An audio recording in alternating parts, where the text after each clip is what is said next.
আমরা এখন দেখব দুতরফা দাখিলা পদ্ধতি। তো আমাদের দুতরফা মানে হচ্ছে দুই দিক থাকবে, আর দাখিলা মানে হচ্ছে যেখানে জায়গা দখল করে বা পজিশন নেবে বা জায়গা দখল করবে। তো দুতরফা দাখিলা পদ্ধতি এটা হচ্ছে বিজ্ঞানিকভাবে সবচাইতে সঠিক একটা হিসাব পদ্ধতি নিয়ম।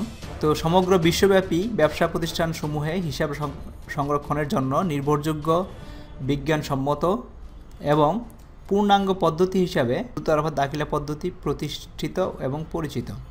সো দুতরফা দাখিলা পদ্ধতির অর্থ হচ্ছে আর্থিক মূল্যে পরিমাপযোগ্য প্রতিটি লেনদেনের দ্বৈত সত্তায় প্রকাশ করা। তার মানে দুইটা অংশ থাকবে, সেইভাবে লিখতে হবে। আগের ভিডিওতেগুলো আমরা শিখেছি যে কিভাবে দুই তরফা হয়ে থাকে, যে একটা লেনদেন সংগঠিত হয় কমপক্ষে দুইজনের মধ্যে, একজন সুবিধা প্রদানকারী হবে এবং সুবিধা গ্রহণকারী হবে। সো ব্যবসায় সঠিক ফলাফল ও প্রকৃত আর্থিক অবস্থা জানার জন্য দুতরফা পদ্ধতির কোনো বিকল্প নাই, এটা মনে রাখতে হবে। তো এখন আমরা দুইটা ওয়ার্ড দেখতেছি, ডেবিট আর একটা হচ্ছে ক্রেডিট। এই দুইটা ওয়ার্ড আমাদের হিসাব বিজ্ঞানে সর্বসময় কাজে লাগবে এবং এটা সব কাজেই ডেবিট এবং ক্রেডিট ব্যবহার করা হবে। ডেবিট কে অন্যভাবে দেখতে পারি, ডেবিট হচ্ছে প্লাস, মানে প্লাস হবে, আর ক্রেডিট হচ্ছে মাইনাস হিসেবে আমরা রাখতে পারি। তো এখন ডেবিট হচ্ছে সুবিধা প্রাপক, যে সুবিধা পাচ্ছে তাকে আমরা প্লাস, মানে সে প্লাস হচ্ছে, তার সুবিধা নিচ্ছে। আর ক্রেডিট হচ্ছে সুবিধা দাতা, তার মানে যে ক্রেডিট দিচ্ছে, সুবিধা দিচ্ছে, তার নিশ্চয়ই কোনো না কোনো কিছু মাইনাস হচ্ছে।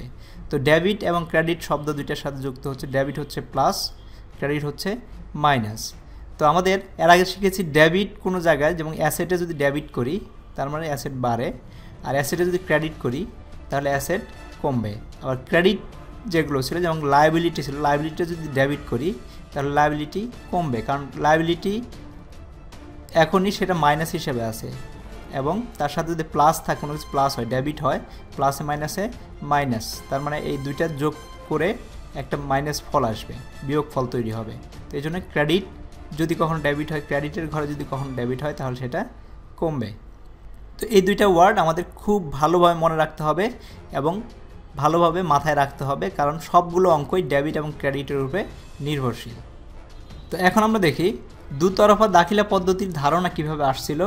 এর আগেও আমরা ভিডিওতে দেখেছি যে এক ইতালি প্রসিদ্ধ গণিতবিদ লুকা প্যাসিলিও 1494 খ্রিস্টাব্দে আর্থিক ঘটনাগুলি সঠিকভাবে এবং সুচারুভাবে লিপিবদ্ধ করার একটি পদ্ধতি বর্ণনা করেছেন। 1494 সালে লুকা প্যাসিউলি এই পদ্ধতিটা বর্ণনা করেন। এই পদ্ধতি দুইতরফা দাখিলা পদ্ধতি নামে পরিচিত, যেটাকে ইংরেজিতে বলে ডাবল এন্ট্রি সিস্টেম, আর এখানে হচ্ছে বাংলায় বলে দুতরফা দাখিলা পদ্ধতি। সো দুতরফা দাখিলা পদ্ধতি হিসাব রক্ষণের একমাত্র নির্ভরযোগ্য, বিজ্ঞানসম্মত এবং পূর্ণাঙ্গ পদ্ধতি হিসাবে প্রতিষ্ঠিত। আমরা অনেকবারই শিখেছি এটাও মনে রাখতে হবে।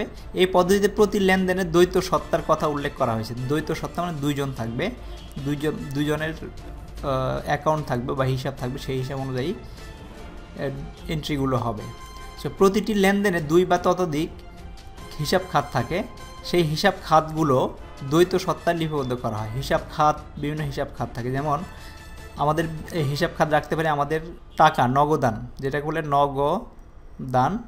আবার হচ্ছে আরেকটা হিসাব খাত থাকতে পারে মালিকের টাকা বা মালিকের সত্ত্ব, যেটাকে বলে, সেটা, দুইটা হিসাব খাত। তো এরকম আরও অনেক হিসাব খাত আসবে, আমরা পরে আস্তে আস্তে শিখব। তো এটি হলো ডেবিট এবং একটি হলো ডেবিট আর একটি হলো ক্রেডিট। তার মধ্যে দুইটা যখন যদি কোনো ট্রানজাকশন হয় তাহলে সেটাকে একটাকে ডেবিট করব, একটাকে ক্রেডিট করব। তো দুই তরফা দাখিলা পদ্ধতির মাধ্যমে হিসাবসমূহের দুইটি পক্ষ অর্থাৎ ডেবিট এবং ক্রেডিট পক্ষ লিপিবদ্ধ করা হয়। এই পদ্ধতিতে প্রতিটি ডেবিট লিখনের জন্য সমান অর্থের ক্রেডিট লিখতে হয়। আমরা ডেবিট যতটুকু যা লিখব ক্রেডিটও তাই লিখব। এবং ডেবিট যদি লিখি 1000 টাকা, ক্রেডিট 100 টাকা, ক্রেডিটও আমাকে 100 টাকাই লিখতে হবে। অথবা আমরা এরকম লিখতে পারি, ডেবিটের যদি দুইজনের কাছ থেকে যদি পাই 100 টাকা আমরা ডেবিট করতে পারি, একজনের কাছে 50 টাকা ক্রেডিট করতে পারি, একজন 50 টাকা ক্রেডিট করতে পারি, কিন্তু সর্বমোট মান একই হতে হবে।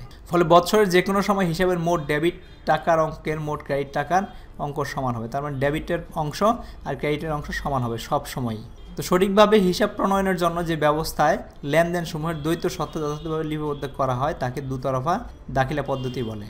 তো আমরা এটাই বলতে পারি, সঠিকভাবে হিসাব প্রণয়নের জন্য যে ব্যবস্থায় লেনদেনসমূহের দ্বৈত সত্তা যথাযথভাবে লিপিবদ্ধ করা হয় তাকে দুতরফা দাখিলা পদ্ধতি বলে। তো আমরা একটা উদাহরণ দেখি। এখানে অফিসের কর্মচারী বেতন বাবদ 7,000 টাকা প্রদত্ত হলো, 7,000 টাকা দিল, মানে একটা ট্রানজাকশন হয়েছে, একটা ঘটনা ঘটছে, আর্থিক ঘটনা ঘটছে। তো এখানে লেনদেনটি হিসাব বইতে দুই তরফা দাখিলা পদ্ধতি অনুসারে লিপিবদ্ধ করলে প্রথমে এর মধ্যস্থিত দুইটি পক্ষ নির্ধারণ করতে হবে। তার মানে আমাকে দেখতে হবে এখানে দুইটা পক্ষ কারা কারা আছে। একটা হচ্ছে কর্মচারীকে, অফিসের এক কর্মচারী, এটা হচ্ছে এক পক্ষ। আরেক পক্ষ হচ্ছে টাকা, তার ক্যাশ বা অ্যাসেট বা সম্পদ যেটা ছিল সেটা হচ্ছে আরেক পক্ষ, সেটা হচ্ছে অফিস। তার মানে অফিস নিজে একজন পক্ষ আর অফিসের কর্মচারী আরেক পক্ষ। তো দুইটা পক্ষ আমরা পেয়ে গেলাম। এই লেনদেনটির মধ্যস্থিত দুটি পক্ষ হচ্ছে বেতন হিসাব, তার মানে অফিসের যে বেতনের হিসাব আছে সেটা, আর নগদ টাকা পয়সা হিসাব বা নগদান হিসাব, মানে অ্যাসেটের যে টাকা আছে সেটা। কারণ বেতন হিসাবটা হচ্ছে একটা খরচ, টাকা যদি কাউকে দিয়ে দেওয়া হয় সেটা খরচ হয়ে যায়, কেউ কোনো সার্ভিসের পরিবর্তে যদি দেয় তাহলে সেটা খরচ হয়। তো বেতন হিসাব, আরেকটা হচ্ছে নগদান হিসাব। যেহেতু বেতন কারবার প্রতিষ্ঠানে একটা ব্যয়, সেহেতু ব্যয় বৃদ্ধি পাওয়ায় বেতন হিসাবে 5,000 টাকা ডেবিট হবে। 5,000 না, তো এখানে 7,000 হবে, এটা ভুল লেখা আছে। 7,000 টাকা ডেবিট হবে।